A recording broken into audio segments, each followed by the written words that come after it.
experimented a lot with this, but I actually do zero cardio, Really? and I can see my abs. And I go 3 times a week.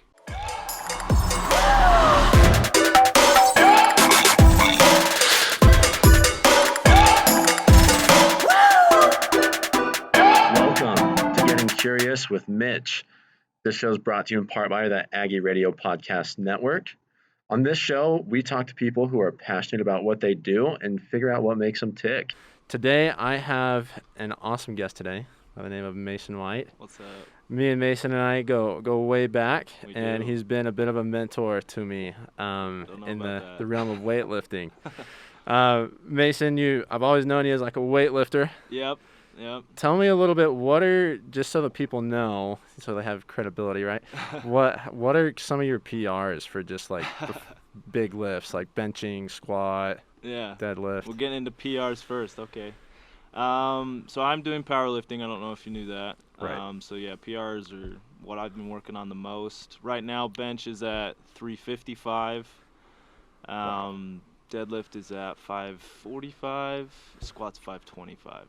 So And how much did you weigh when you hit those weights? when I hit those, so right now I'm trying to cut. So in my competition, I need to be around 181, 182. Okay. So I was probably weighing 185, 186. That's just kind of, if I'm not trying, that's my natural weight, 185, 186. So probably around that range. So you're literally benching double your body weight, Yes. which is insane. Well, right around there. I think it's a little less. 355, that's like my squat, dude. Dude, that's a good squat. Hey, I'm trying, man. But, man, so I've always just heard rumors, just because we went to junior high together, that you started lifting when you were in, like, 5th grade or something. When did you kind of get into, like, lifting or gain an interest with it? Yeah, honestly, it was pretty close to 5th grade, end of 6th grade. End of 6th grade, so the summer before 7th is when I started getting into it. As a kid, like, I grew up, like, wanting to do well in gym class. Like, I'd always race my classmates. I was always competitive, right? Sure. And I think it had its roots from there, but really around 6th grade, my dad had his old barn from where he grew up. He had a barbell and these super old 25-pound weights. Yeah. And he's like, here, you can have these. And I'm like, cool. And I just started doing curls and deadlifts and just, yeah. Yeah, cool. So it sounds like your dad was kind of into it, too. He was. Was he an athlete, or he just...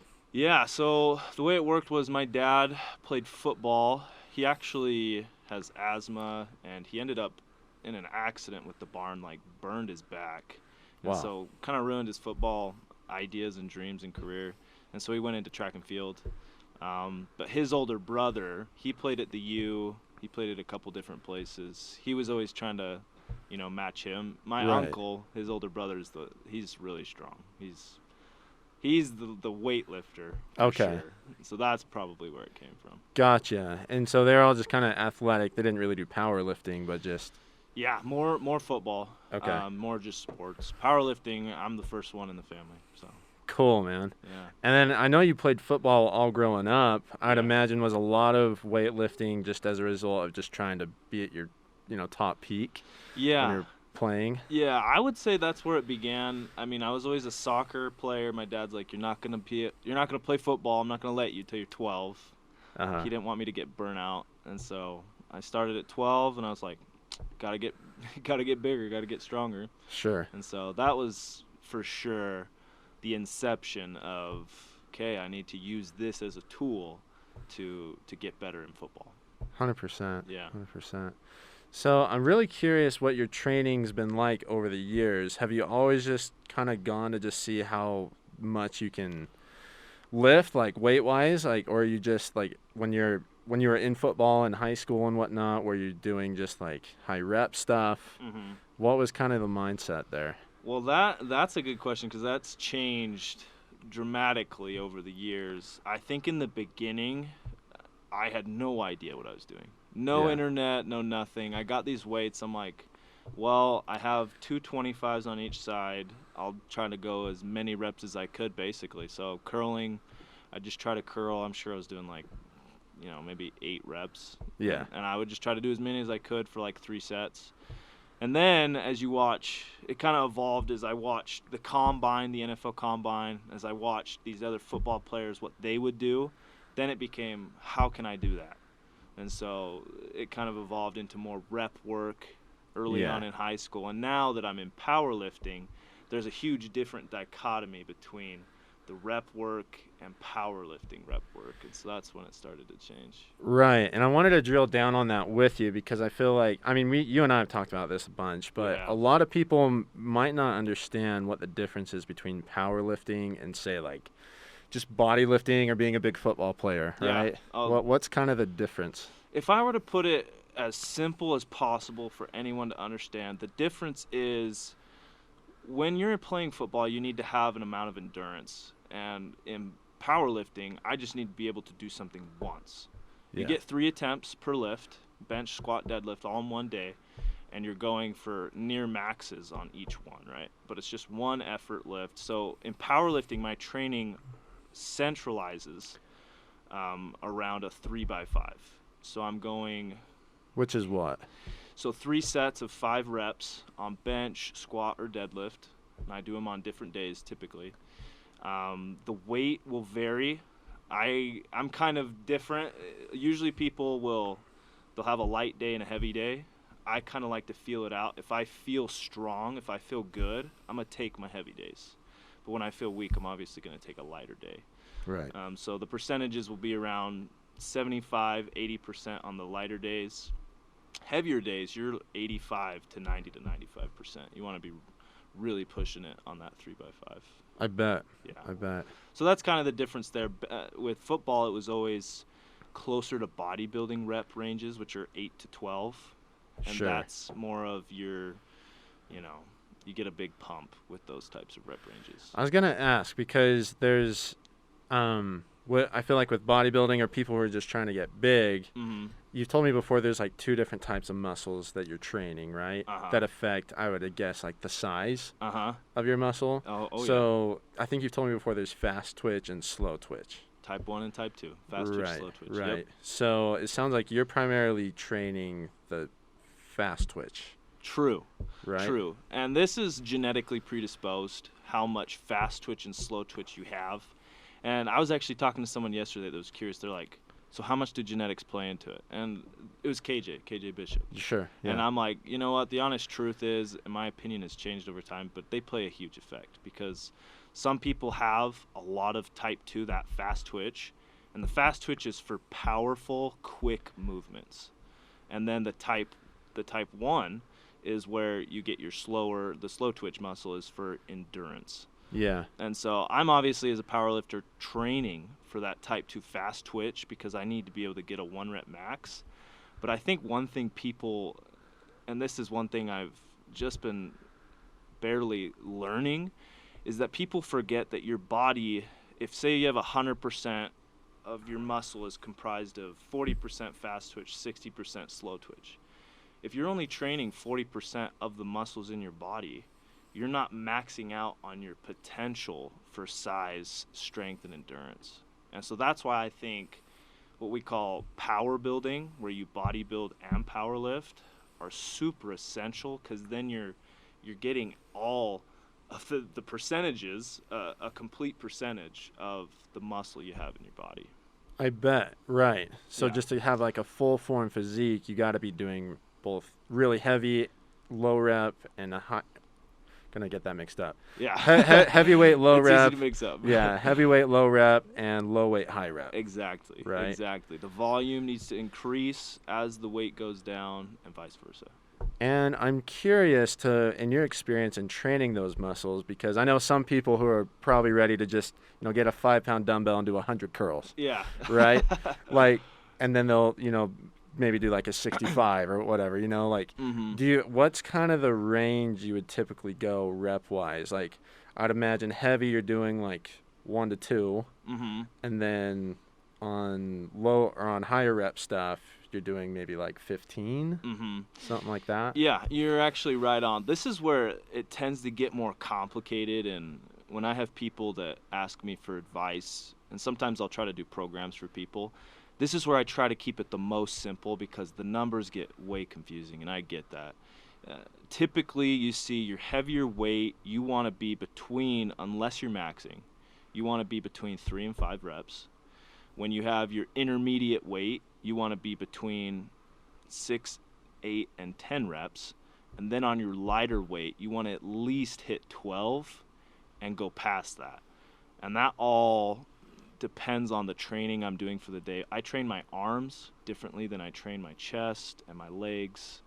And so that's where it can get definitely complicated. I bet. So I try to keep it simple for anyone that asks my advice. But So just like a general standard, you kind of do those 3 different those sets. 3 different. The right? 3 to 5 for the heavy, 6/8 to 12 for your intermediate, and then lighter than that, you want to be 12 at least, and then above. Right. So. And I would imagine too. So I'm sure you always get like a good warm up in. Mm-hmm. But when you're hitting your first set, Yeah. I mean, do you just go straight from the warm up to like your heaviest weight, like, No. or what's kind of your build up when you're doing a 3-set piece like that? Yeah. So if we're talking bench press, let's throw bench press. It's one of my favorite lifts. It's been one of my favorite lifts. A lot of people like bench press. Yeah. When I start out, I like to actually go bar first and just run through my bar path pattern, because that's in powerlifting and in lifting in general is super important.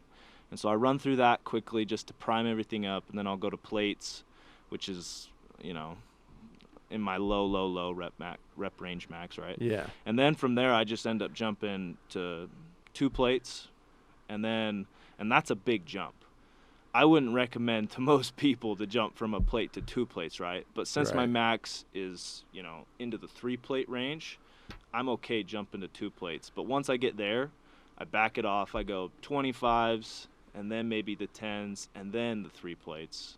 And I kind of you want to do 20 to 40 pound jumps typically, depending on if you're trying to max or if you're trying to warm up. There's a little bit of a difference. But. And I'm curious too, because I do a similar thing, Yeah. probably just because you've told me. Yeah. But I've wondered, do you know much about that? Like why that feels better? Like because you're like, if you're already warmed up, right? Yeah. But then you're jumping, say 90 pounds on your next set. Yeah. Right. You mentioned that you wouldn't recommend that. No. Do you know why that's dangerous? Are there like certain muscle fibers that aren't warmed up yet when you're doing heavyweight? Or is it like, we talked about fast and slow twitch. Is it like some of those fast twitch muscles haven't been warmed up yet? That's actually a really good question. I do have a couple thoughts on that. I'm happy you asked. The first thing is I took what was it called? Anatomical kinesiology about a year ago. One of the most fascinating classes I took. And he talked about something called a Golgi tendon organ. And I always wondered, like, why is it that what I do in high school is and it's similar to what powerlifters do now. I'd have someone, so I'd go 20 pounds above my max after warming up, and I'd say, I want you to have your hands on it and just slightly help me through it, but not at the top. Let me feel it.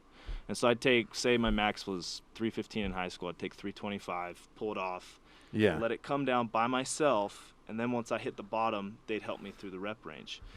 And what I learned in that class is that the Golgi tendon organ is designed as the fail-safe for the body. So this is why warming up is so key.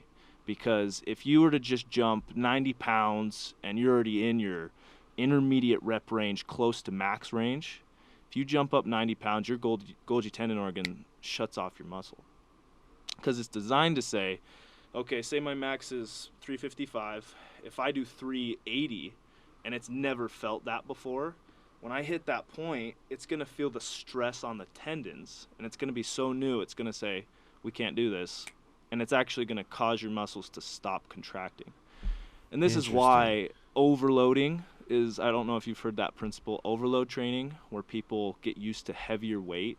That's what that's training, is getting the Golgi tendon organ to say, hey, we can do this. Because most people actually have the muscular output much greater than they believe, but it's because their Golgi tendon organ isn't used to the weight.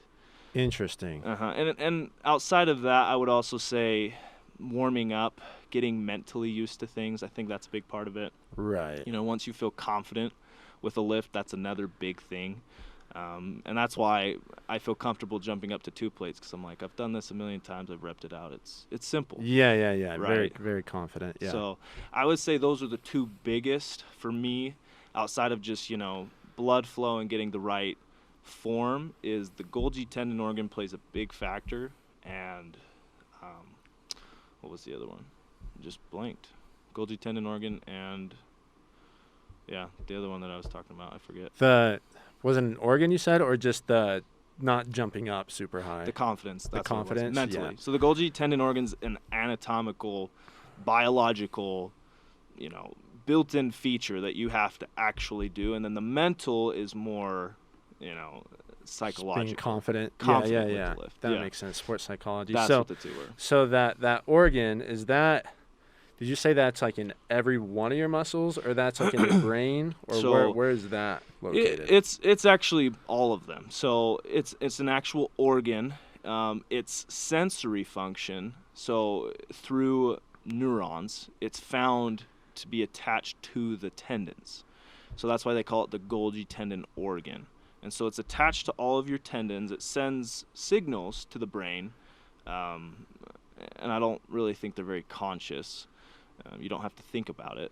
But those signals will say, hey, this is too much. We can't do this. Or this is a good example. Have you ever heard of, I've heard stories of people almost being crushed by boulders that are thousands of pounds, and they're able to push it off themselves. I've heard stuff like that and before. And they shred their muscles down.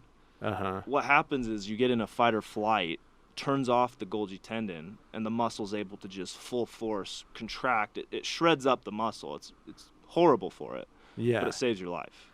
So it's like that adrenaline rush bypasses that fail-safe that your body has. Extreme adrenaline. Yeah, not even just adrenaline, but extreme like, fight or flight. I'm going to die if I don't Like, most people everything. don't get that, but some have. It's very rare, but... Right. So it's an organ that is predisposed, designed to do that you don't really have control over. I bet. And that's so interesting to me because let's say you had the perfect confident mindset, right? You do your routine before you start, you got your favorite song on, for your max. If you had that perfect thing, and let's say you jump up 90, 110 pounds, whatever, that bypass or that organ could just screw that lift out over because you didn't warm up to it. There's a chance that, mentally you might be able to hype yourself up enough to use the fight or flight to get through it. There's a very slim possibility, but you're completely correct. Most of the time, if you're not used to a weight, if it's 20 to 30 pounds over what you're used to, the chances of you getting it are very slim just because of that Golgi tendon organ, especially as you've been training longer. Right. With newbies, or, we call them newbies, but beginners, they start out, and I had a buddy, I think it was actually just my little brother. My little brother the other day, he benched, 30, 40 pounds above his max, and it's because he's new to it. And so the Golgi tendon organ hasn't already been able to predispose, okay, these are my limits yet. It's still testing the waters. Oh, okay. But as you get up there to more experienced, higher weight, and that Golgi tendon organ's like, listen, these are our limits. Yeah, completely correct. If you go 40, 50 pounds above, no one can do that, right? And it's because of that organ. So, and I also want to kind of dive into this thing of like weight progression, natural progression when you're consistently lifting. Heck yeah. Because you said like you said, your little brother who's newer and developing and getting into it, he's seeing these big weight increases in PRs, right? Definitely, yeah. And I'd imagine as you get stronger, it's, we can talk about plateaus and whatnot, but has your experience been like once you reached a certain point, it's just been incremental increases? Yeah. And how much do you typically increase weight? Yeah. It's so we call them newbie gains. They're just beginners. What really happens down to a microscopic level is as you start out, not only is your Golgi tendon organ able to, learn its new limits and say we can do this. Yeah. But you actually have something called myonuclei that are in your muscle, and they're what really allows muscular strength and size to build. And so what happens is You get more of those as you start out. The body starts producing more myonuclei, and you also get the signals to the muscle, the electrical impulses to contract. They become better. And so this is what allows you to see a huge increase in the beginning. And then as you taper off and your body reaches its quote unquote, natural limits, your body has, a certain number of myonuclei, your signals are firing at peak capacity. At that point, it really becomes a wrestle with the confidence, the Golgi tendon organ, weight gain, and factors like that. So I've seen my max, let's see, I benched 315 in high school. Past 5 years since high school, 6 years, I've gone up 40 pounds. And for me, that's a big deal. I want to get up to 405. That's my eventual goal. But yeah, it takes a long time. Whereas in junior high, I was going 40 pounds a year. Yeah. It was like beginning of ninth grade, it was like 225 or something. By the end, it was 265. Wow. And so it jumped up quickly in those intermittent years, and it will for other people that start off if they train hard enough. But so it's kind of like there's this body adjustment period that just allows it to, I don't know, it's like have exponential gains a little bit. The SAID principle. Specific adaptations to imposed demands. Yeah. Explain that. So the SAID principle is your body, and I'm a believer in science and evolution to certain extents, and the body really does have this ability to say, okay, we're presented with this challenge. We need to go fight to get food, and it's more difficult to find the food. We need to get faster. We need to get stronger. And it's the same when you say, okay, I'm going to go to the gym and I'm going to put you under stress that you're not used to.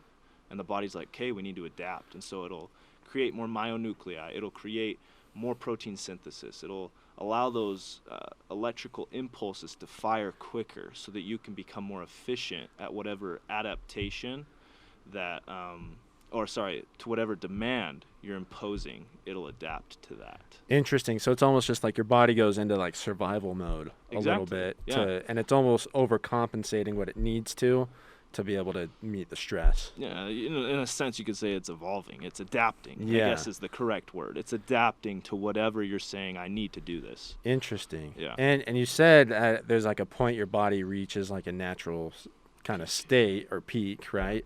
Oh, yeah. Is that your body just kind of like saying like, okay, it's not going to get, hardly any more stressful than what we're already doing, so we're going to stop overproducing all those things you talked about? Well, now that's one of the most widely debated subjects. I mean, my opinion would be this. If you look back in the past 1,000 years, how come it is that we've been able to keep surpassing these limits that our bodies have? Some say it's supplements. Some say, it's the different, equipment that we have that allows us to be better. I think that's partly true, but I also think part of it is when someone does something.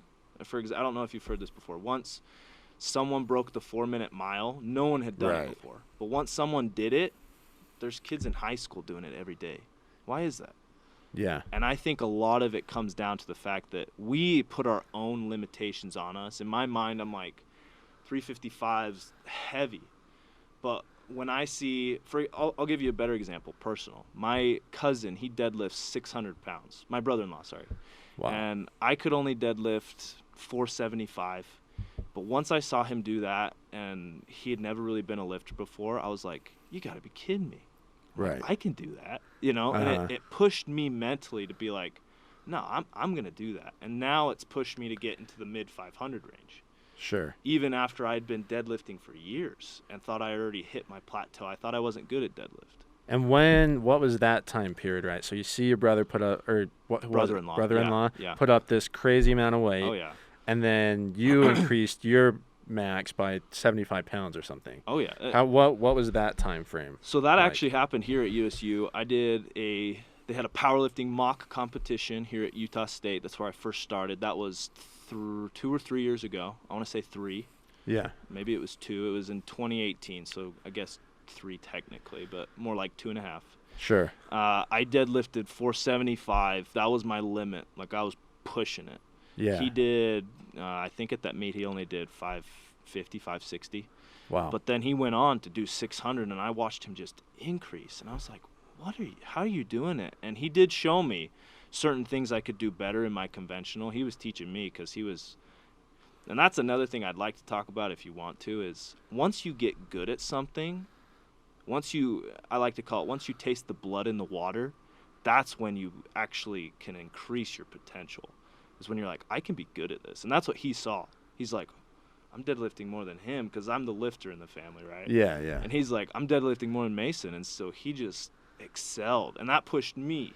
And so I was like, in the next year and a half, I'm like, screw this. I'm just pulling whatever weight I can. And I got to the 5 plates, which is 495. And then I just jumped to 545 and was able to get it. And that's incredible. Yeah, he coached me through that. So it's cool how we were able to do that. But yeah, I hope that helped explain. Right. No, that's interesting. And so I think it's interesting to think that, I like your point where there's someone ahead of you doing something like crazy, right? Yeah. And then they break through, and then it's like it opens up another realm of possibility in your mind to doing it. Exactly. And I liked what you said, the blood in the water thing, because it made me think when I was a skinny cross-country runner, there were like these guys on the team I thought were like untouchable, that I would never be. You know, like they've been running for years longer than me, right? And then all of a sudden in a workout, it's like, I'm putting down faster times than him, like just one time, or like I beat him by a second, right? And it's like, okay, like nothing's off the table here. Like exactly, you tasted that blood, and you're like, I can do this. And then there's like some guys that we started running about the same time, like our freshman year. By the time I was a senior, I was smoking them, and it is almost like the reverse happened on their end, because they went from being super confident, feeling like all these new guys are never going to catch up, to holy crap, like, what is this kid doing? Like, he's making all these jumps. Like, we got to catch him. Yeah. I can't let it pass me. It's me versus my brother-in-law, the dichotomy there. Yeah. So it was really interesting. And that was also applicable, with you talk about newbie gains. Like, I even saw that in running as well, because it was almost like, in a runner's first year, their first time trial 5K will be like 30 minutes. Really? Yeah. Or something really slow. Okay. Relatively. But there will be guys in their first year, and girls, who will shave off like 15, 20 minutes. Which is probably in their year. A considerable amount. Which is nuts. And then you have like the top guys who are going to like run collegiate. They'll be training their guts out, having 700,000-mile summers preseason, and just throwing down incredible times and great nutrition, sleep, and they'll improve, their 5K by like 5-10 seconds. And that's huge for them. Exactly. Yeah. And that's the dichotomy with those newbie gains, and that's one thing I don't know if we'll get into it more. We don't have to, but just to throw it out there, people ask like, how do you get into fitness?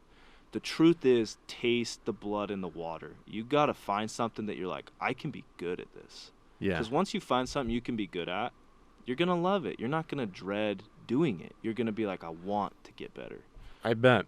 Yeah. I was going to ask you this, because I feel like to the casual person that just wants to lose weight or get into the gym, whatever, the whole time they're in the gym, they hate it. Yeah. Like whether that's they're getting their steps in on the treadmill or they're just following some workout program, they're just trying to get through it and finish it. Then there's guys like you, and I know your training routine's different. You're not going every day, and we can jump into that. But when you're there, you probably feel like you could spend the whole day there. True. Like what makes you do that? Like I feel like I could relate, but I want to hear it from you. Like, what makes it so you can just like not care how much more time you have left? Like if anything, you just are so focused and in the moment and just like happy to be there. Yeah. I was hoping you'd touch on that. And it really goes back to what I was just saying. And think about the way you just talked about cross country. I can tell you're passionate about it. I can tell, at least at the point in time, I don't know if anymore, but at least at I that don't point look in like time. it, right? But No, I don't. I Some used to people be, fall in right? and out of love of sports, right? Sure. Like I used to love football, still love it, but I don't train for it anymore, right? Yeah. Everything has its time. But just the way you talked about it, I could tell you had tasted the blood in the water. You know, you had felt the thrill of saying, I can be good at this. I can be great at this. And I really think that's what it comes down to is you need to experiment with, there's so many ways that you can do fitness. And every body is designed to be mechanically better at something than another. Yeah. So everyone has a strength, whether it's the endurance, whether it's the power, whether it's the strength, whether it's size, whether it's the height, there's so many things. And so my thing that I've been adopting recently is go taste the blood in the water, go try different things out, try running, try CrossFit, try powerlifting, try it all. Because once you find that thing that you can say, I can be good in this, people like being good and stuff.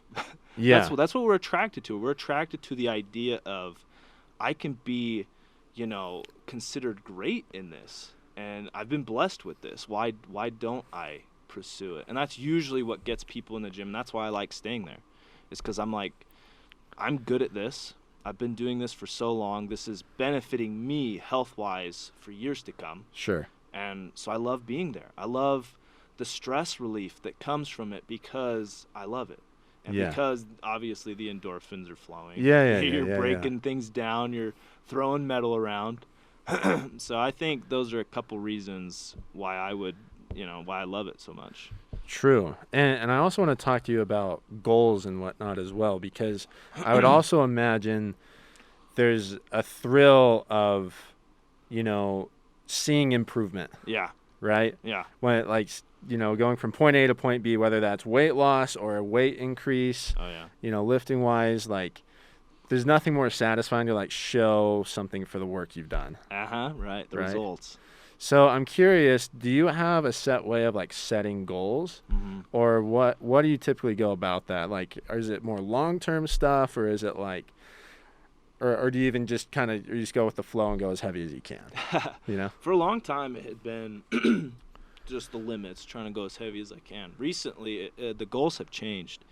The goals now are, I'll share something. I've had back pain my whole life. My whole family has back pain. Yeah. And it's my dad's like, stop lifting heavy. You're going to hurt your back. And ever since, I never deadlifted for the longest time. I only squatted and benched and did bodybuilding. And my back always hurt. And ever since I've started deadlifting heavy, and I deadlift 400 to 500 pounds weekly for reps. I'm deadlifting heavy on the back. It should be hard on it, but it's not. And what I've actually noticed is I have no back pain. My back feels amazing. For the past 2 years, my back has felt great. And so I'm going into physical therapy, right? And so my goal has more been outside of powerlifting, and I still want to hit maxes. I still want to be as strong as I can because that's fun. It's what I like to do. Sure, you're competing. Exactly. The new goal now, though, is I want to see, because I have a theory that lifting as heavy as you can under proper form and doing it the correct way is going to allow your body to stay strong and healthy for much longer. Because I've been in these classes, they talk about the reason old people have so many issues is because they don't put any stress on their body. And the reason they don't put any stress on their body is because they have issues. So this dichotomy of a cycle of the reason I'm deteriorating is because I'm putting no stress on the body, and the reason I'm not doing that is because I'm deteriorating. And so if you can stay stronger longer, you're going to be able to have a healthier, more fulfilling elderly life to where you're not in a wheelchair and hating life, even in your 40s. My dad suffers with back pain. Yeah. He has gone through the works, and it just affects his work. It affects his family life. And so I kind of want to try out this theory of I'm going to lift heavy the rest of my life, as heavy as I can. Sure. Right? Yeah, just pushing Under limits. a pretense. Yeah. But I think that'll really allow me to see if this allows the body to stay strong and healthy. So that's my recent goal. Right. I was going to say, tying that back to your goal, which I'm sure plays into your motivation, it's more like, you just want to prove to people that this is what works. This is what's going to keep you or increase longevity and healthy living. I love health. I mean, again, it goes back to the fact I've been good at it, for a while now. Yeah. Since I was a kid, I think some people are drawn to different strengths. I was good initially, and now it's evolved more into what really gives you purpose is giving back. I mean, I feel like that's pretty fundamental, and this could be a way for me to give back and be like, listen, the proof's in the pudding. Yeah. Let's have other people try this and see the fruits of the labor, if you want to call it. Sure. And so, yeah, that's kind of my new goal, along with trying to become a physical therapist and powerlifting and kind of doing both. So Mm-hmm. That is interesting. I've seen that with a lot of people, that when someone is, kind of not necessarily like peaked, but become like, one like top tier in what they do. Mm-hmm. It's like they naturally just want to see other people or help other people feel the same way or have a similar experience as them. Yeah. And they're more than happy to help any way they can. Oh, yeah. I think it goes back to who we are as humans. I mean, it depends on your belief system and how you see the world, right? The way I see it, though, is we all want to see everyone succeed.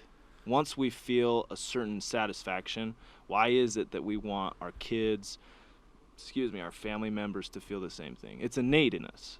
Yeah. We all want to do it. You hear any professional athlete talk, why are they always talking about giving back? And I think it comes down to the fact that we like to see other people feel like you were saying and see the results that we're seeing. So that's interesting, man. There's a couple episodes ago, I was telling you I had this alchemist guy on. Yeah. And one of his beliefs is that everything naturally on this earth is moving towards perfection. Interesting. Right? And his sole purpose in life, with everything he does, is to help everyone and everything reach its perfect potential. So he's all about good vibes, right? Good vibes. He wears bright colors because he wants other people to feel that way, feel right? The good vibes. But I think that is interesting that, people who are happy themselves and taste success want other people to feel the same way. Yeah.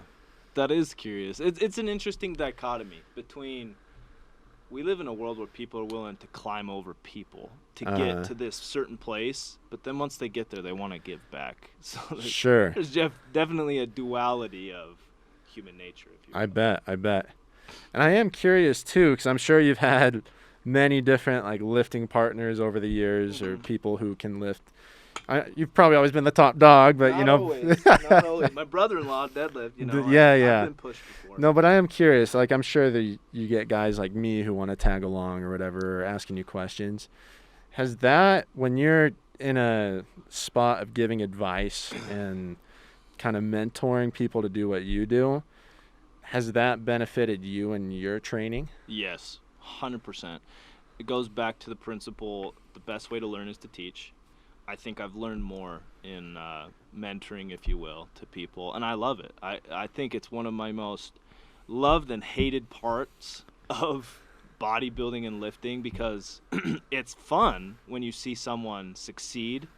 It's hard when you give advice and they're like, I don't know about it, and then they don't do it, and you're like, freak, man, you could be up there, But no, I love doing it. I think it's one of the most rewarding parts, I think, is giving that advice. And does that affect you in a sense of like building confidence in your own training? Like, because you're telling people to do what you're doing, so it reinforces the way you feel. I don't want to put words in your mouth. I'm just curious what it actually does for it. That's actually a really good question. Now that I'm thinking about it, I've actually never thought of that. I'm a big believer in before anyone else can believe it, you have to. I think, from the beginning, I thought I want to be strong. But I do think a huge role that has played in that is people saying, dude, you're so strong, like you can do this. And I think there is a big factor in when people believe, I don't want to call it an image, but the reality that you're trying to achieve. When people believe that, I think it can be a huge motivator, because it makes it feel more real. Yeah. It makes it feel like it's coming to fruition, for sure. Interesting. So yeah, that is definitely, thinking about it, I think that's definitely something that's pushed me. It's made me be like, it's kind of like you talk to my grandpa. He's a dying man. Yeah. He's rich. He's super rich. But it's funny because he doesn't want to give up a dime. Uh-huh. And so I think it goes to that principle of once you've obtained a success, if you will, typically you don't want to lose it. I believe it. Yeah. I believe it. And at one point, I do want to jump into nutrition and just different training ideas, because that's a whole other thing. That's a whole nother. Yeah, but the last question I have on that subject is, when you have a training partner, does that almost what role does that play in your training? Huge. I think training partners are huge. It's weird. I'm actually someone that likes to lift alone. I mean, I started out alone, just in my basement of my house, just doing my own thing alone. And I think that's made me want to lift alone. But having a training partner, not only just for spotting, but just going back to someone that can push you, but also someone that can push you because they're getting better. Yeah. That's one aspect of a training partner I love. I also I've had many training partners who were just beginning, obviously nowhere close to where I was, but that mentorship, as you called it, teaching them, allowed me to reflect and say, I do need to keep doing that. I forget to do this. I forget to do that. You know, because you're preaching and you're like, I'm not even doing that right now, but I know I should be. Right. So the two different types of training partners and the in-betweens, they all have had super positive effects on me in many ways, like those that I bet. Was saying. Well, I just remember, like, it makes me think back to when I was running, right? And we're doing, like, some intense track workout where we're doing, like, repeats where you rest and then you run fast, rest. Mm-hmm. And, like, towards the end it gets tough and sometimes you're not feeling good. And I remember that the thing that would, like, honestly keep me hyped was, like, even if I felt awful, just being like, okay, guys, like, let's freaking go. Like, this is it. Like, let's gear up. Let's go, you know? Let's get it. And for whatever reason, like, trying to hype other people up would, like, hype me up. Yeah. And, like, you know, we'd be able to throw down. Because you felt the responsibility of being like, these guys are looking to me now. Right, yeah. You felt that, got to get it. When you're, like, the senior on the team and you got younger guys that are just not quite as fast as you and helping you. And that goes back to one thing else I wanted to talk about. The best and most important, and this is what a training partner can do for you, and that's why I think it's critical to have one. The best and most important days are your worst ones. Not because you're going to get the heaviest weight, not because you're going to get any PRs of any sort, but it's because when you go to the gym or go do your work, your craft, on the days you just don't want to, and I'm talking outside of sicknesses and needing to take care of your body, but just mentally bad days. Yeah. When you do that, it sets a tone for, I can do this even when I don't like it. And I think that breeds a love for whatever it is you're doing. When you do something you don't want to do and you still do it, especially in the moment you don't want to do it, it breeds a certain sort of affection almost for whatever craft you're doing. And a lifting partner or any partner can really help you do that because they're like, dude, let's go get it. Come on, we got to go. Right. And it keeps you in the game, and it makes it to where you have that consistency, which is one of the building blocks to success for anything. It's almost like, it makes me think that your lifting partner is your wingman between your relationship with the gym. Yeah, exactly. Right? It's like you go through thick and thin, and sometimes you just need someone to talk things out. Yeah, to be like, dude, is this really worth it? And he's like, yeah, let's go to the gym. Yeah. Exactly.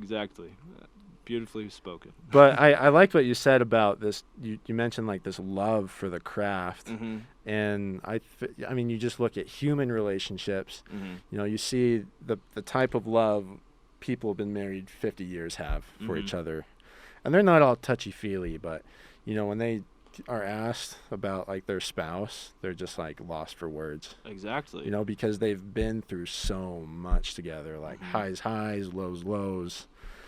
And, like, I think in a sense that might be like how it is with anything you're passionate about. Oh yeah, your love for it is because you've been through so much with it. Exactly. I think it's curious. We think as humans we're designed to look for easy. Yeah. We're also designed to think when I have a very positive experience with something, it'll build my love for it. And that's not true. From my experience, at least, the things that I've grown to love have been the hardest. And it's in those moments that they're hard and I get through it, and it's hell, quite honestly. Yeah. I'm thinking of my experiences in school, in mission, in lifting, in many different relationships like we're talking. And so I really think in lifting or in relationships, I really do think it's in the moments that you're like doubting it and you still go through with it and you say, I'm going to do it anyways because I choose to. That difficult choice somehow builds just a love for it. Like, you're like, I chose this. It was hard. I hated it, but I chose it. This is mine. Yeah. And so I agree with you completely. And I would imagine that when you are striving to excel at something in that craft and you're passionate about it and developing that kind of relationship with it, I'd imagine it's hard to not be that way in other important parts of your life, right? Like whether that's like your school or your religion or family life. I mean, obviously you can get things out of balance, but I'm sure like I think it's rare that someone's amazing at one thing and then they don't have that same caliber of work ethic and perseverance in other hard things that they do. Oh, yeah. It translates. I think the human brain has a really good function of saying, I've done this here. How can it apply here? Everything has its own equation, I guess, if you will. And so that's why I love physical therapy and fitness, because primarily it's just to get people healthy. But there's, a good amount of people that reach this limit that they start pushing themselves through it. And that's why it makes them happy. Yeah. Because they go through the shit, if you will, yeah. in the gym, and they're like, I've been through it. Everything else is not that hard compared to it. And my marriage, if it is hard, then I can get through it because I've felt that pain and I've gone through it. Yeah. And that's why I agree with you completely. It translates for sure. And you got to be careful not to get it out of balance. Yeah. But it for sure translates. So like there's literally like a lifestyle associated with going hard in the gym. It can be. Not talking stereotype gym bros, but it's like but it literally will affect every part of your life just simply out of the character you build from it. And that's what I think is the greatest blessing I've received from lifting. 100%. 100%. I bet. Yeah. Okay, well, I really want to jump into training and nutrition. Let's do it. So got off there a little bit. That was really good. Good segment. But with I found what's really interesting with you, and I know you've done different training cycles depending on what your goals are, but and you've told me before it's different. It's not one size fits all. But I feel like a lot of people like to go to the gym every day. Yeah, I'm one of them. 6 days a week, right? Yeah. But then you've told me you literally go 3 days a week. 3 days. You're putting up insane weight. You're still lean. Yeah. How does that work? So that's a great question, and like I said, my training regimen and my diet has changed dramatically over the past, since high school. High school, it was all about how can I get bigger. Yeah. Your metabolism's super high in high school. You have a hard time gaining a pound, right? Sure. And so I was like, creatine, I'm eating until I'm sick every night, almost throwing up, and I finally gained some weight, and it was all good weight just because your metabolism's so quick. Now it's gotten to the point where I'm feeling out the diet. I've been on my mission. I got fat on my mission, and I was like, okay, I know what that feels like. Yeah. How can I get back? I was able to come back to where I like to be at this body weight, and I know that difference now. And so I know I'm always trying to eat a lot of protein, right? Everyone preaches that, but I don't measure it. I don't measure, 2 pounds of, 2 grams of protein for body weight, something like that. Yeah. I don't do any of that. I just eat a lot of protein. I try to eat lean. My biggest thing is I try never to get too full. So that's kind of the diet portion. As far as, what was the other question, training? Yeah, and maybe before we jump into training, I'm really curious because you said you got kind of pudgy on your 2-year mission. I did, right? I was 212, 220, something like that. And I'm shorter, so that's a good amount of weight. Right. and I'm curious, right, because you've obviously leaned out quite a bit since then. Yeah. You've been home for what, 2 or 3 years now? 3 years. 3 years? Yeah. What was your approach to that? Because I know for me, I've fallen into like these crash diets. Like there was one time I lost 30 pounds in like 6 weeks, Wow. and then I gained it back in 2 weeks. That's That's the issue. So at least for me personally, I've come to the conclusion that like if I'm going to have sustainable weight loss and stay lean, it's got to be very gradual. Yeah.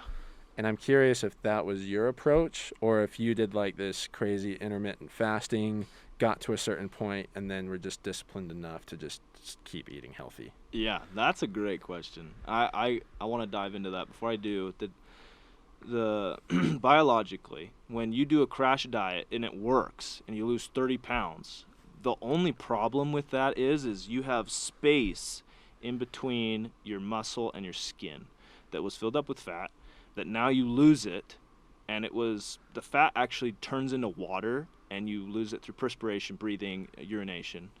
And the problem is you still have that gap because it was so quick, the skin in the body hasn't been able to adjust, that you go back to whatever diet, or even if you don't even truly go back to your normal eating habits, if you just kind of lean off the hard diet, you still gain weight back because the body, it needs time to sustain it, like you're talking about. When I came off my mission, I was 212, 215, 220. I was pudgy. I wouldn't say I was, obese or anything like that, but I wasn't where I wanted to be. I mean, being shorter, it's like people can tell when you're pudgier, right? Yeah. So congrats to you taller guys. Lucky for you. I think people can still tell. No, you look good, dude. And I was at this point where I'm like, okay, what do I need to do? Well, back to high school days, I'm like, well, I just lifted hard and I always looked good. So yeah, I just started lifting hard. I would do abs. I'd wake up at 6 a.m. and I lived in on-campus housing. So I was with a roommate. I'd go downstairs, do abs every morning. I didn't miss. And I'd just eat kind of just regular, and I didn't lose a pound. I still couldn't see my abs, and I wanted to. And I was like, what needs to be changed? And so I obviously started experimenting. I started eating less. And really what it came down to was over the next 2 years, took about 2 years to get where I wanted, I just ate less, more protein, more fruits. I found foods that I liked, which I think is super key. Yeah. And I just stuck to my foods I liked. I never got too full. I'd eat desserts on the weekend. I'd have desserts occasionally, and it took a couple years, but I got to where I wanted. I think for 6 months right before then, I went really hard. Yeah. I think you have to have that. You have to have a mode where you go hard as you see the light at the end of the tunnel, get really where I wanted to be. And once I got there, dude, I got Cocoa Pebbles in my cabinet that I have, twice a week, Yeah. And it's like, if I feel like I'm gaining a little bit of weight, I can take a week and just be like, okay, no Cocoa Pebbles, Yeah. no extras for a week, and then I get back down. But that's because you naturally or healthily and long term got to that weight. Yeah, and then once you're there, it's easier to maintain because a lot of people when they do the crash diet that they go eat McDonald's and it literally goes right back on. Exactly. But for you, if you were to go eat McDonald's one time, you wouldn't catch near as much. I could eat McDonald's every day for a week, and then as long as I took a week, I could take it off. Because my body can't store fat quick enough. Because what happens is once you get to a place called homeostasis, it's where your body likes to be. Yeah. The body doesn't like to change all the time. So that's why it's difficult getting, whatever body fat percentage or body you want. Once you can work hard enough pushing through that homeostasis of being at a different body weight, once you can push through that and get to a different body weight and normalize it, that's maintenance is the best thing in the world. I bet. I eat the way I want, and then I take the precautions as I need. Right. So I guess just to recap, to have sustainable weight loss, you're basically just making sure you have all your macros, but then you're at a consistent caloric deficit for that time. Exactly. Until you get where you want to be. And there's a million ways you can do that. There's a million ways you can get to it, but it does need to be long term. It needs to be a year, I would say. Yeah. 6 months is a good amount of time, but that's still lower in my opinion. Take a year, let the body naturally work there. Go hard, find a good diet. Don't crash, but find a diet where you're eating less, you're losing weight weekly to monthly. Uh-huh. Get to this place you want to be, go hard for a couple months to be really strict, and then once your body can normalize being at that weight, because it takes about a year to 6 months, Yeah. that's when you can be like, hey, I can maintenance now. Right. Don't go insane. Yeah, Start yeah, eating yeah. things you like occasionally, because what that does is once you're at a place you like, resetting your metabolism by having, huge spikes of sugar is actually good for it. Yeah. Because then you go back to something better, and it's like, okay, we can get rid of the fat. Right. And so in that way, it works so much better to maintenance. Gotcha. To maintain. And I'm sure it's also just, you talk a lot about water weight. It's almost like when you're just going based off of weight in a weight loss journey, it's so misleading. It's completely misleading. Especially if you're taking things like creatine and other supplements that retain a lot of water. I never even really measured my weight, honestly. You just went off of how you looked and felt. Took off the shirt right? before I showered and was like, how do I look? And that's literally what it was. Like, you can do it better ways by body fat, BMI, and all those other measurements. But I really don't think you need it. Look at yourself in the mirror and be like, yeah, I want to lose some more fat. And so it's like, okay, what does that take? Clean diet, and it'll start eating it away. Because the body, it doesn't need fat. It doesn't need a lot of it, at least. Yeah, it needs 7% of your body or for whatever, right? Exactly. To be healthy. So if you start lifting or exercising hard, your body naturally says we need to produce more protein, more muscle. And so it actually takes away from producing fat stores and starts converting to producing protein. And so that whole process, the lifting and exercise helps with it beautifully. Yeah, I bet. And I think another point a lot of people don't realize when they're just trying to lose fat is a pound of fat is like 3,500 calories, something like that. I don't even know. That's the crazy thing. Right. I don't even know. I bet you know better than I do. I mean, down in the comments, fact check me. But yeah, someone fact check that. I believe it's something like 3,500 or 3,400 calories. That sounds correct. And you think about it, if you're just on a weight loss journey and you're at maybe a 500 calorie deficit, right? So you eat 3,000 and you're burning 3,500 every day. That means it's going to take a week for you to burn just 1 pound of fat, right? That sounds correct. Which, if those fad diets or those crash diets, you could be at 1,000 calorie deficit and lose 2 pounds of fat. It might look like that because you're losing a lot of water weight or whatnot. That fluctuates quite a bit. But I think a lot of people don't realize how long it actually takes to lose that. Yeah, and with the fad diets too, is you're not just losing fat, you're losing muscle. Because when you go too quickly, the body, it adapts, but the way it adapts may not be the way you want it to adapt. Its adaptation may be, okay, you're not feeding us, you're going crazy, then we're just going to have to eat your muscle. Sure. And that's literally what it does. It uses the proteins that it would have used to make muscle, and it uses it for energy. Yeah. And the fat. And so that's why it's completely unsustainable. And so you have to take that slower 100%. route, because the fat will be taken first if you do it the right way. Right. So. And there was another study I read about where it was like, I think it was on a Joe Rogan podcast. He had 2 bodybuilders on, and Those are good. And they were saying that when you do a crash diet, there was a study with rats where they put them on a crash diet. Yeah. And they lost the weight, but then during that time, their bodies prepared to catch it back. It like produced more fat cells. Because it's like, I don't know when I'm going to get this back. But we want to get it back. Right. And so when they started on their normal diet again, they gained back the weight twice as fast. And then when they were on a crash diet again, it was 3 times as hard or longer to lose that same weight. Really? That's curious. That's actually really curious. And that makes sense, too, because the body, I really think it goes back to, and I'm no expert in this. I'm not speaking from, I'm not a doctor yet. Yeah. But from what I've studied, and I do like to study a lot, is homeostasis, where your body likes to be at, is crucial. Because those rats, it sounded like they're like, we like being here. This is how we survive. And so they were preparing to be able to get back to homeostasis. So what you're really doing is fighting your body's natural state that it likes to be in. You're trying to recreate a natural state for your body.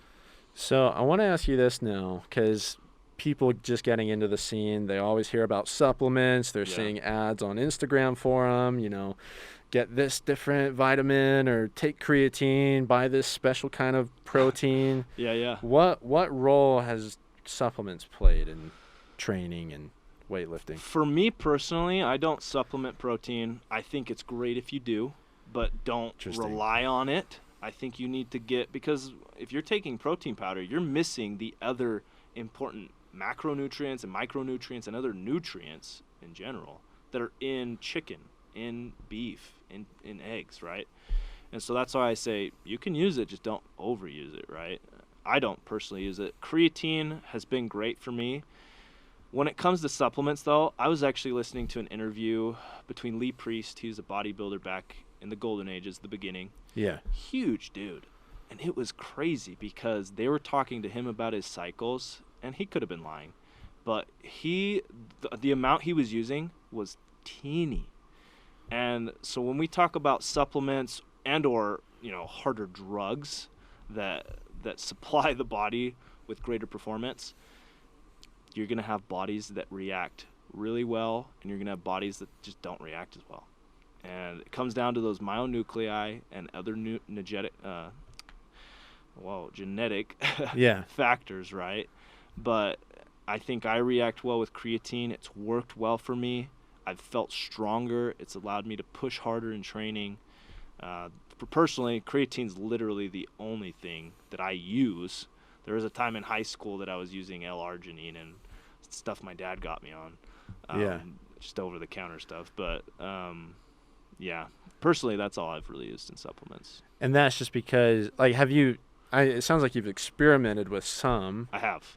And that you just like doing it just kind of naturally? Or I had protein in high school. All through junior high and high school, I proteined. And I did everything with L-arginine and all those different things. I didn't notice a huge difference when I went off, but creatine, when I went off, felt and noticed a difference. When I went on, felt and noticed a difference. Notice meaning the way you looked? The way I looked, the amount of muscle weight I had, all those factors. Interesting. And creatine's found in meat. I don't know if people realize that. Creatine's literally like protein. Uh-huh. It's natural in meat. It's a similar product. It just has a different function than protein. Interesting. Yeah. But it's not as concentrated. Exactly. So it's hard to get a lot of creatine in meat, whereas in protein you can get a lot of meat. That's why you do a loading phase. You load up on the grams, and your body, when it has enough, you're able to put more output. Your muscle can do more work in the gym. And that's how it works. I was going to say, because you told me that a while back, and I've been taking it for probably 6 or 7 weeks now, and I feel really good in the gym with it. So you've noted that means you react well to it. I'm a believer. Nice. But I have noticed, and I was texting you about this the other day, I've noticed my face being a little more puffy. You were telling me that. Even though I do know I'm being leaner, I've noticed my pants, they're a lot looser around the waist and butt, but they're my quads are bigger, things like that. So I'm noticing building a lot more muscle mass and losing weight slowly. I'm probably at a 500 calorie deficit right now. Nice. But you've been looking really good, dude. Thanks, man. Yeah. but I have noticed especially in my face, just it's puffy. It's it almost looks the same as when I was really pudgy. Yeah. Yeah. And I don't know why that is. I assume it's just water weight. Yeah. Or something, but you do retain more water weight. People think it's super dramatic. It's really not that dramatic. Really? If you drink crazy amounts of water, then it can be more dramatic, but I drink pretty much normal. I try to drink a good amount of fluids. I'll have juices, which I think are very healthy. But as far as I told you, there is a certain creatine I was on, made me break out. I have sensitive skin. I break out easy. And I was like, oh, I can't do that. My brother-in-law showed me a different one that had no additives, and it's worked perfect for me. No issues as far as my face. But those additives they put in, they increase testosterone. They're trying to give you the effect you're looking for. Okay. In the incorrect way. And so that's why you want to find a really clean, clear-cut creatine that doesn't have any additives. I was going to ask, if you do take supplements, are you just have the ones you've tried, or where would you say the best reliable source is to get those? Do you just go to a GNC and let them sell you on everything, or That's actually where I found the creatine that made me break out, was at GNC. And really? So I think GNC is pretty trustable. I think they're not going to kill you. They're not the black market with steroids, right? You got to research, honestly. If you bodybuilding forums, they have so much information on there. I don't look into supplements a lot, though. There's things that'll make you more vascular. There's things that'll give you a better pump. There's so many different attributes that supplements can do. But for what I'm trying to accomplish, creatine cuts it for me, at least right now. And so I haven't researched it too well. I don't have a go-to website. But if you look around, compare the different notes, you'll start noticing a pattern that there'll be the guys that don't know what they're talking about, a couple people talking about this, but then the majority of the well-known, like I'll throw out names, Jeff Nippard, that guy knows what he's talking about. If you want someone that uses actual studies that have been done, Jeff Nippard, you'll notice those people that use studies, they have the information you want. Interesting. So it's you look for well-known names, and not just like because there's like I don't want to throw bad names around, but like there's gym bros like Bradley Martin, Simeon Panda, like these are great guys, but they're users. They've clearly used stuff before. Meaning steroids, meaning right? Steroids. Yeah. And they won't admit to that, but I think maybe Bradley has, but Jeff Nippard, you can tell he hasn't. He's not big enough to have, right? And everything he talks about, he cites his sources on his YouTube videos. These other guys don't, and so that's why I would trust those people more. So I do want to talk about steroids a little bit. Cool. Like just you've obviously spent a ton of time in the gym. I have. Can you like pretty easily tell if someone's using? Oh yeah. Because for me, I just see a ripped dude, and I'm just like, okay, this guy, he just eats well and has been doing this a long time, you know? Some people are actually really hard. It goes back to how reactive you are. If you react well to creatine, the odds of you reacting to steroids are very high, meaning your body will get an extreme output. If you don't react well to creatine, the odds are steroids aren't going to do a lot for you. And there's actually a lot of gym bros, people in the ARC on steroids, that just aren't showing the output because they're not high reactors. And that's genetically predisposed. But one easy way to tell is you have the most receptors for anabolic testosterone in your shoulders and traps. What you'll notice is anyone that's using, they'll be ripped and big, but their shoulders and traps are huge, like unproportionate. And I can see it right away, and you're like, you can't hide that, buddy. You know? Yeah. And they're just way big there, and that's because they have more receptors. Okay. Disproportionate shoulders and traps, you said. Yeah, right? and that's where the most receptors for everyone lies.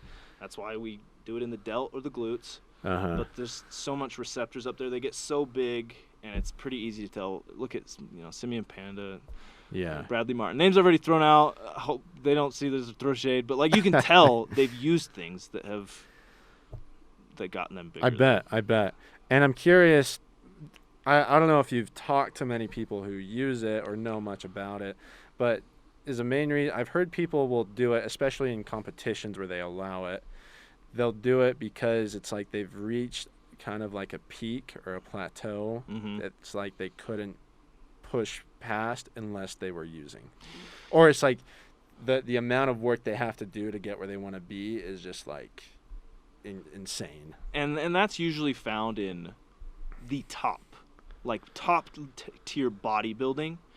Guys like Lee Priest, he didn't really need to use. He was jacked, but he saw people like Arnold. He saw people like Dorian Yates, who are huge, who are using, and he's like, I gotta use it. If I want this money, if I want this title, I gotta use it. And so that's primarily where you'll see people being forced to use it. But I would say the general public, they're not forced to use it. They think they are. Another thing about steroids is you can take it for a cycle for a couple months, and what it does is it actually makes you produce more myonuclei, which means you'll have those effects the rest of your life. You can be strong and just as powerful from those effects, and you can go off steroids for the rest of your life, and you'll have those effects all through the rest of your life. So Simeon Panda, Bradley Martin, to bring him up again, they're probably not using anymore. Yeah. But they have before. It's like they did when they were 18. And so most people have tried it that are in the top tier that you can tell. Sure. And most of them are probably telling the truth. They're like, I don't use. Yeah, but you used to. But you did. Yeah. Well, you're selling me on it, dude. Just kidding. I know. I was hearing that. I was like, maybe I should go on for like a cycle or two. You know, Just like one. No one would know. Like, do you won't use? kill my No. kidneys. You know? Save everything else. That's hilarious. Yeah. So, and I want to touch a little bit more just on your workout routine, and let's see how long we've been going. Probably close to an hour already. Yeah. But your workout routine, you only go 3 days a week. 3. Is that just because recovery reasons? You feel better training that way? Yeah. Like, you would think that for someone to be peak lifter that they go every day, and some people do. They do. But why do you do that? There's a couple reasons. I actually now go 4. That's because I just got engaged. I have a fiance. That's why I go 4. She likes to do leg day, so we take a whole separate day for that. Okay. Right? But I actually like 3, and this is why. If you're using heavy supplements and or steroids, and when I say supplements, you can talk about Sarms. Sarms are completely different from steroids, but have just as big of a compounding effect. I know we didn't get into that, but those are another big one. But are still illegal. They're illegal. Yeah. They're actually easier to obtain than steroids. What they do is at the nuclear level, they change DNA to make it to where you produce more muscle, basically. Perfect. Anyways, yeah, so it works good for me because I'm natural. And so I'm lifting heavy weight almost every time I'm in there, and that really is hard on the nervous system. Those electrical pathways, it's demanding the most out of them. Sure. And so I need an extra day to rest and come back and do another peak performance. Versus when I was going 5 days and I was trying to hit it hard every day, my body wasn't resting. I was getting sick a lot. And then I'm like, I'm going to try 3 days, give it a go. And I gave it a go, and I just felt better. I noticed more results. That's actually when I jumped to 545 on deadlift. My squat went up to 525. It's helped you have to recover. It comes down to that. You have to recover as an athlete, but it depends as a person. It depends on how hard and what you're training in the gym. And so because I'm only 180 pounds and I'm lifting heavy weight, my body's like, you got to take an extra day, bud. Yeah. So that's really where that's come from. I bet. And benefited me. And my diet isn't super strict, so it takes a couple days for me to get all of the protein, all of the different nutrients to satisfy the depletion in the body. Yeah. And I'm curious just because I know a lot of people, or especially guys, are probably like me, where they're trying to build, but they're also trying to get lean. Yep. Right? When you were kind of in that 1 or 2 year phase after your mission where you were kind of doing the same thing, were you experiencing gains and getting leaner, or what was kind of that experience of being at a deficit like that? Yes and no. Eating less, I felt weaker in the gym. That's a given. You just have less energy, less ability to have output. But you can totally build muscle and lose fat at the same time, if that's your question. For me, I noticed that. And that happens because you're in a quote-unquote anabolic state. So when you're lifting heavy, that imposed demand causes your body to start producing more protein. And it causes your body to say, we don't need to produce more fat. We need more muscle to move this stuff. Interesting. And so that's why, and it's debated right now, but I believe strongly you can gain muscle and lose fat at the same time. And it happened for me. I noticed I gained muscle while I was losing fat. So. And were you doing any cardio? No, that's another thing is I'm actually, and it depends on the person. I haven't experimented a lot with this, but I actually do 0 cardio. Really? And I can see my abs. And I go 3 times a week. Even when you were cutting like that? Even when I was, okay, that's a lie. I did do cardio while I was cutting. But how much? And it may have helped, but it was only like rows. I never ran. I only wanted to do things that got my heart rate high. I would do rows. There was a rope that you could pull. Yeah. We'd do some boxing. I did do some cardio for a bit, and I think it helps for sure. Yeah. In the long run, unless you're trying to train your cardio, I don't think it's necessary, personally. And so far, the proof that has shown my body and my experience is it's not. Yeah. And so, because when you do cardio, your body demands more for food. It takes a lot of energy, and so you end up eating more, and it can cause you to actually gain more. And so it just depends. But for me, I'm at a place where I don't need to do cardio. Right. Especially you got where you want to be. Yeah. And what was I just thinking? With I guess with my question was this: with lifting, it's hard to tell how much calories you're burning, right? Yeah, it is. At least a lot of people count their calories, Yeah. right? Yeah. Did you just kind of go off a feel during that time when you were losing? You just like, okay, I feel like I'm at a deficit, but I'm eating enough. That's one of the things I wish I would have documented better, because I want to be able to share and help people who are looking to get the same results, because they're totally attainable for everyone. Right. Almost everyone. But I didn't document it. It really was just a feel. Like, I would eat, and then I would get to a point where I was satisfied. I wasn't full, but I wasn't, I was still kind of hungry, and I was like, okay, I'm good here. I got some protein. I got some veggies or fruit, bread. Yeah. I'm good. And it was really just a feel, and you can really feel it. If you listen to your body, you can tell, okay, I'm not getting quite as much energy. Maybe I'll eat a piece of bread at home. Yeah. And then, you're trying to catch that feel zone. So it was all through feeling. I didn't track anything. Right. I wish I did. I wish I would have documented it, because then I could share it and give you exact specs. Yeah. But I think there's something to be said for just listen to your body. If you really start trying to listen to your body, don't let the hunger be the only noise you hear, but listen to the other factors, and it can be pretty successful. I bet, man. Well, Mason, I think we're about out of time. I feel like I could talk with you for hours about this stuff. And this goes by quick. You've obviously been doing this for almost your whole life, right? Yeah. Since you're 10 or whatever, right? Right. So you've put young. a lot of hours thinking and studying and experiencing this stuff. And yeah, man, maybe one day we'll have you on. But is there a way people can contact you if they have questions, or do you want people to do that? Oh, yeah, I'd love that. Look up my Instagram handle. You can DM me there. It's Mace, M-A-S _ _on_ white, WHITE 28. Cool. DM me. I love answering questions. I love it when you ask me questions. Like, yeah, it's a passion for me. So I'm always blown away at how quick you respond, dude. It's like some people come in to ask me questions about, like, hey, when can we service your car or whatnot? And I take a while, but if it's a lifting question, I'm pretty quick. Yeah, dude. I send you a picture from Walmart of a supplement. I'm like, dude, have you tried this? And like 10 seconds, like, here's this. You need to know about it. I love it, dude. Well, I'm happy to do it. It's fun for me. Sorry if your phone blows up after this. Hey, I'll be cool with it. Okay, you guys. Well, thanks for joining us. This has been The Flow State. Thanks for joining, everyone. Yeah, thanks, man. Okay. Dude, good freaking work. Dude, I was sick. Yeah.